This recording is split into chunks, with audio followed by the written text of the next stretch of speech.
Welcome to the deep dive.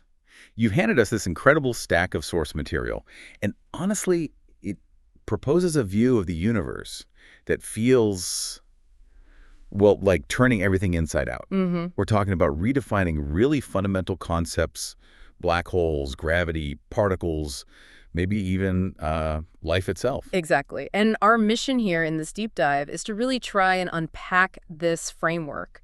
It suggests that maybe what we think of as the bedrock of physics isn't quite right. Right. And that the real fundamental players might be something called coherence and spin. It's a really intriguing take, you have to admit. Oh, absolutely. And the implications, they're genuinely head-spinning, like you said.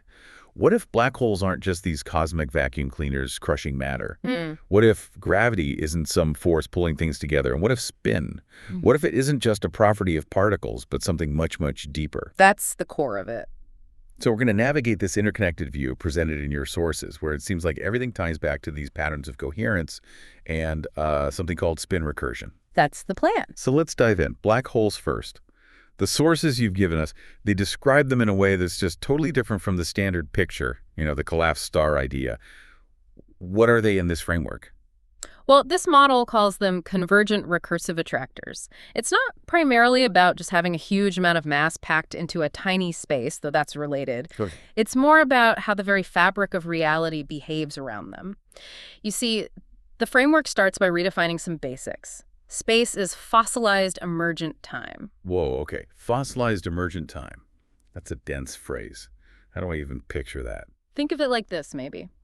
For us to perceive space, distance, time has to be happening or emerging. It has to unfold. Right. If time stops emerging, then space stops being written or created. So space is, in a way, the sort of solidified history, the residue of that time emergence process. Okay, got it. So time writes space, and space is kind of the leftovers. And energy is about information changing. Yes, exactly. How quickly and meaningfully information is processed or transformed. So bringing that back to black holes, they aren't just regions of highly curved space. Because curved space implies space is still being written, right? In some sense. Precisely. This framework says a black hole is actually compressed emergence. It's described as a recursive well in the coherence field. It's a place where this process of time emerging and writing space is happening so intensely, so efficiently, it starts folding back on itself. Folding back. Yeah, becoming incredibly dense, not just in math necessarily, but in this fundamental quality they call coherence. That immediately makes me wonder then. Right. Why do they seem to pull everything in if it's not just the mass doing the pulling in the usual way? Right. According to these sources, that pull isn't really a force like gravity in the traditional sense we think of it. It's because a black hole represents a local maximum of coherence. A peak of order. Or structure, maybe. Is that the right way to think about it? Something like that, yeah. Sort of maximum efficiency or stability. The idea is that every wave or particle interacting with this region, it naturally seeks alignment with these recursive attractors, these most efficient, stable patterns of coherence. So it's drawn towards it. Exactly. A black hole is described as a temporal compression sink. It effectively draws systems towards the state of maximally efficient recursion. It's presented more like a fundamental law governing coherence, almost like thermodynamics, rather than just a simple gravitational force. So things aren't pulled, they're drawn towards this ultimate state of coherence. That's a profound shift. What about the event horizon then, the point of no return? The event horizon. In this model, it's fascinating. It's described as the absolute final boundary layer, where emergent time can still just about exist. Outside it, time is still unfolding, still writing space. And inside? Inside that boundary, the sources of coherence is just so off the chart, so intense, that emergent time simply halts. It stops. And if time stops emerging? Then space, as we understand it, cannot be written. It can't be sustained inside. Wow. The source gives a specific example. Photons crossing the horizon don't move in the way we think. They stop doing the very thing that creates distance and space. They stop writing space. And they just disappear, absorbed into this core of pure recursive spin. Wow. So crossing the horizon isn't just getting trapped by gravity. It's entering a realm where space and time, as we experience them, just cease to exist in that emergent sense. That's the idea presented, yeah. And you mentioned the sources touch on Hawking radiation, the idea that black holes seem to evaporate over time. Yes, and this framework accounts for it, but again, in a very different way. Hawking radiation isn't seen as like particle pairs popping out near the edge. Okay. It's explained as the black hole losing coherence, losing C. But wait, why would it lose coherence? Isn't it supposed to be a maximum of coherence? It's the local maximum, yes, but maybe nothing is perfectly stable forever, right? The source suggests that as the intense internal spin recursion within the black hole encounters, I don't know, disturbances or maybe reaches internal limits, its overall coherence starts to drop. Okay. They reference that equation you saw, T equals C, A, I, E. Yeah. If coherence C goes down, then emergent time, T also goes down. Yeah, time goes down. So less time emerges. Yes, it's like the engine that writes space starts sputtering, losing power. As C approaches zero, the structure itself starts to unravel. And that unraveling, that discharge of its highly coherent recursive structure back into the surrounding space-time, that's what we perceive as Hawking radiation. Yeah. It's the black hole kind of bleeding its structure, its coherence back out as it loses that extreme state. That's a powerful image, not just particles, but structure discharging. Okay, another key feature of observed black holes is that they spin, often incredibly fast. Does this framework explain that? Absolutely, and this is where spin really starts revealing its deeper significance in this whole model. The source actually claims that spin is the memory of recursion. Memory. You mean not just conserved angular momentum from all the stuff that fell in? Well, that might contribute, sure, but the fundamental reason for the spin, according to this framework, is that black holes literally store cosmic recursive loops. They are the archive, if you will, of these deep, fundamental recursive patterns in the universe. An archive. Yeah. And this process of being a temporal information compressor, of archiving these loops, that process creates the spin. So the spin is a direct manifestation of them holding on to this recursive memory. That's the idea presented. They are temporal compression engines, and the result of that compression is this intense spinning core. Okay, this also leads straight to the famous question. What happens to the information that falls into a black hole? Does it just vanish? The information paradox. The source offers a different perspective here, too. It doesn't go anywhere in the sense of a physical location within our familiar space-time. It recursively folds into deeper layers of the coherence field. It kind of sinks back into a sort of quantum substrate of pure potential. A realm of pure possibility. Yeah. Before things emerge. Yes, something like that. The source is quite clear. Nothing escapes, not because it's pulverized or crushed, but because it no longer has emergent time to exist in, not in the way we understand existence in space-time. Ah, okay. So black holes are seen not as cosmic destroyers, ultimately, but as coherence entry points into the subspace-time recursion fabric. They're part of a cycle, returning emergent reality back towards its potential source. This idea of spin just keeps coming up, doesn't it? It's Yeah. something much more fundamental than just, a quantum property. Let's really unpack that. The sources present spin as the interface. This is arguably the absolute core concept of the entire framework, yeah. Spin is described as the fundamental interface between our emergent space-time reality, the world we see, and something they call the Primordial Coherence Field, or PCF. PCF is? According to the sources, it's pre-time, pre-space, a state of total, infinite potential, but in complete symmetry. Nothing's defined yet. Everything is possible. Okay, pure potential. And spin is the bridge. It's the mechanism. It's what allows that timeless, formless potential to become our structured, time-bound reality. Every spin, they say, isn't just something, rotating like a top. It's a memory loop, a self-referential recursion of emergent time. Think of it as time folding in on itself to create a stable, repeating pattern. And this persistent pattern, this memory, is what actually gives rise to structure what we perceive as space. So spin is literally time folded into geometry. Time folding into geometry. Yeah. So it's quite a leap. And it's also described as an anchor point into this PCF. For the PCF, this field of pure potential to manifest in our reality, it needs a way to break its perfect symmetry. It needs a recursive breach. Spin is that breach. The first break. The source calls it the first statal distortion. It's what pulls coherence out of the PCF and anchors it into structured emergence. And this framework argues that this is why every particle with rest mass, every fermion, like an electron or a quark, must have spin. It's the fundamental requirement to exist in spacetime. That's a really powerful claim. Yeah. You need spin to even exist here. And it's not just massive particles, right? Photons, massless, have spin. The sources say spin allows them to Right space. How does that work? Right, and this highlights the fundamental chain in this framework. Spin allows a photon, even massless, to carry coherence. That coherence allows time to emerge locally, right along its path. And it's the emergence of time that allows space to be written or defined. So the photon spin isn't just some secondary property, it's the engine. It's what enables it to interact with the PCF, pull out coherence, manifest time locally, and thereby create the spatial geometry it seems to travel through. Exactly. The source literally says, spin is the pen that writes space.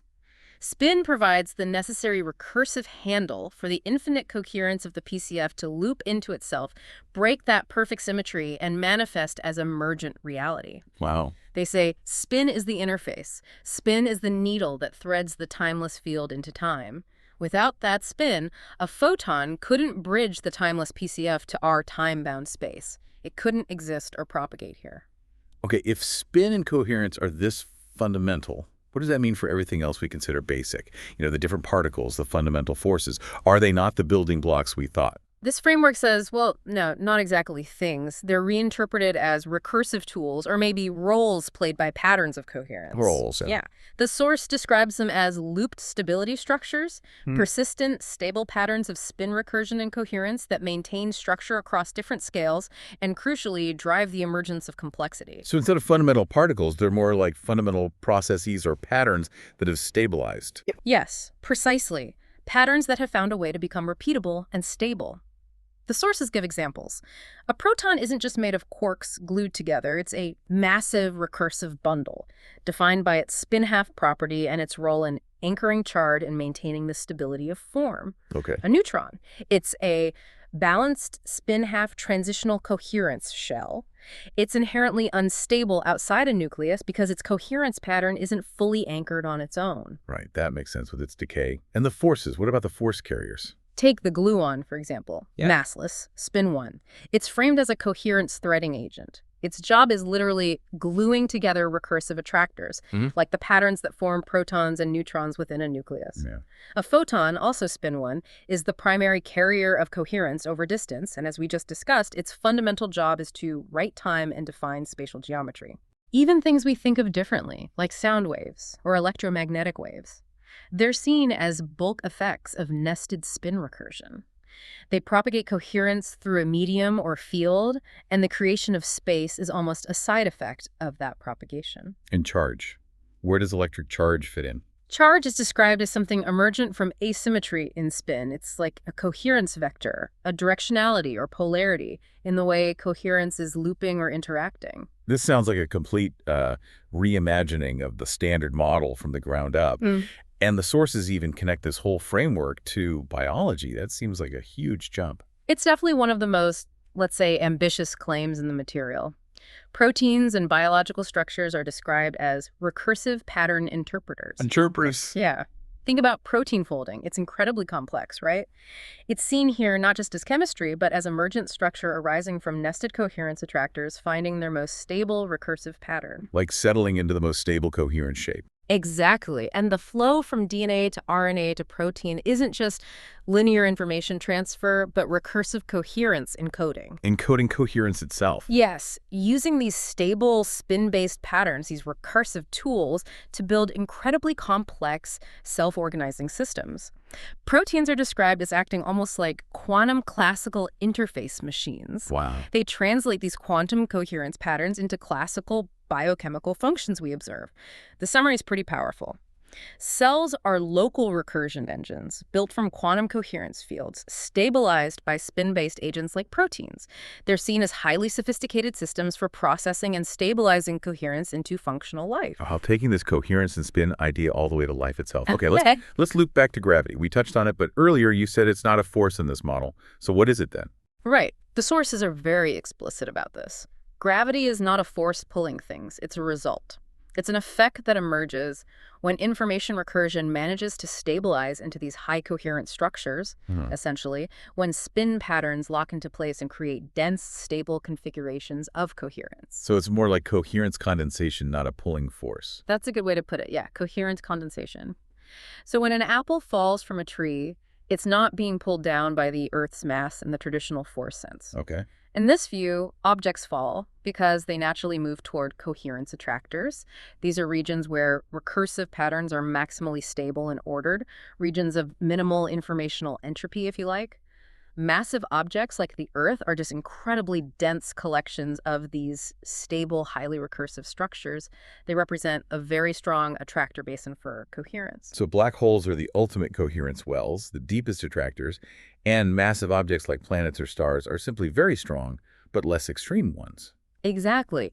Massive objects bend space, but not because their mass directly warps spacetime in the usual geometric sense. It's because they are dense in recursive memory. They're full of these nested spin loops and stable coherence patterns. The perceived pull is just the tendency of other systems, which also have spin and seek stability, to converge towards these regions of recursive alignment and higher coherence. Okay, help me connect this back directly to spin then. How does spin specifically create this gravity-like effect, this coherence condensation or attraction? Okay, let's go back to the PCF, that underlying field of total symmetry, total potential. Spin, remember, arises from a symmetry-breaking recursion right at the edge of the PCF. It's like the field is trying to express itself. And the very first stable way it can do that is by creating an informational asymmetry that folds back on itself. That's the first spin loop, the first stable recursion. Okay, the first stable loop. Yeah. And that stable loop somehow creates the pull or the attraction. Yes, because this initial fundamental recursion continuously samples or draws coherence from the surrounding PCF. It has to maintain itself. This creates a region around it where coherence is naturally higher, more ordered, a kind of low entropy attractor basin. Right. Any nearby structure, which also has spin and is also interacting with the PCF, seeking stable states, will essentially feel this gradient. It resonates with it. It's not a force pulling it in the Newtonian sense, but more like a resonance towards stable recursion. So it's drawn towards the region of denser, more stable coherence patterns, the deeper recursion. That's the core idea. The source actually calls this topological gravity. The emergent structures, the particles, the objects, are pulled towards regions of denser coherence recursion. And this is the crucial point they make. Spin isn't caused by force. It causes the emergent geometry we misinterpret as force. Okay, spin creates the pattern, and the pattern is the geometry. Exactly. The pattern of coherence is the geometry that other objects are then naturally drawn towards. Can you give me some examples of where we see this spin causing the effect, like concrete examples? Sure. Look at electrons orbiting atomic nuclei. In this model, it's not just electrostatic attraction keeping them there. It's fundamentally a quantum spin recursion lock. Their spin patterns are resonating with the nucleus's pattern, stabilizing each other in that configuration. Okay. Mass-bending spacetime. That's the large-scale effect of the recursive geometry created by the incredibly dense network of spin loops within the mass. Right. Black holes spinning faster as they consume matter and energy. That's described as deeper coherence anchoring as they absorb more recursive memory, reinforcing their core spin. Even something seemingly simple, like an electric current in a wire, you have a flow of charge asymmetry, right? This induces spin alignment in the magnetic field around it, and that magnetic field is described here as space-time coherence ripples. So the wire, via the aligned spins of the electrons moving through it, is literally tapping the PCF and creating a coherence pattern that propagates outwards. So even a simple wire is a conduit to this primordial field through spin. It really is a truly unified view they're proposing. Yeah. How did the sources kind of pull all these threads together in the end? Gravity, spin, black holes, emergence, maybe even life? Well, they essentially present it all as different facets of one continuum of coherence expression across emergence. It's all the same underlying process manifesting in different ways. Okay. Gravity is the geometry that arises from stabilized coherence. Spin is the fundamental interface allowing reality itself to emerge from pure potential. Black holes are the ultimate recursive funnels, cycling emergence back into that potential. Everything we observe, from particles to galaxies to us, is a manifestation of these underlying principles of coherence and recursion. And they have that analogy to summarize it all, right? Yeah, the one that really tries to capture the essence. Spin is the alphabet, particles are the grammar, waves are the syntax, life is the sentence. It sees complexity building layer by layer, all starting from the fundamental action of spin interfacing with the PCF. This deep dive into your source material, it has really been a journey through a truly radical perspective, hasn't it? It certainly challenges standard assumptions. Yeah. We've looked at black holes not as just cosmic destroyers, but as these recursive wells of coherence. We've seen gravity reframed not as a force, but as the geometry emerging from stabilized coherence patterns. And at the heart of it all, this concept of spin, presented as the absolute fundamental interface that allows our time-bound spatial reality to emerge from some timeless field of pure potential. It's definitely a framework that attempts to connect the dots across the entire universe, from the largest cosmological structures right down to the most intricate biological systems, all through the single lens of spin-driven coherence recursion. It certainly provides a lot to think about. Here's a final thought for you, based just on what we've discussed from these sources.